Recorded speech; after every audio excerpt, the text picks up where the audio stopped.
atas sebab kanser lah. Oh, okey lah. Atas sebab kanser. Dah berapa lama? Dah 3 bulan lebih. 3 bulan lebih. So, siapa jaga rumah? 3 bulan buat dah. Ni yang jaga anaknya. Duduk dengan siapa kat sini? Dia ni YB daripada blok 34. Rumah dia kat blok 34. Tapi anak dia nak jaga Bawa ke sini. Ah. Alhamdulillah ada anak jaga. Sebab anak ni kita punya harta. Apa pun akhirnya anak juga. Ini anak yang sulung. Anak sulung. Ni cucunya. Ya. Suami kerja mana? Shopee. Shopee. Oh, yang dia orang beli Shopee selalu daripada husband awak lah. Korea. Grab selalu pakai Grab Nanti Bagi duit Grab, anak saya bagi. duit Grab tu nanti MPBG bayar. Nanti kita orang bagilah dia punya maklumat.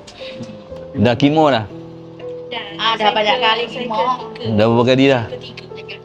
Dah habis saya ketiga. Dah ketiga. Tahap apa dia? Dia kanser ni tak tahap. Sebab macam tahun Tak, lepas. sebenarnya kanser ni dia tak semua yang kena, tak ramai kena. Oh, dia ada kanser berbeza lah, kanser darah. Dia kanser darah. Cumanya kanser ni dia attack tulang sumsum. Yalah. Tambang transport tu nanti kita usahakan lah. Terima kasih. Sama. Padan dah 200.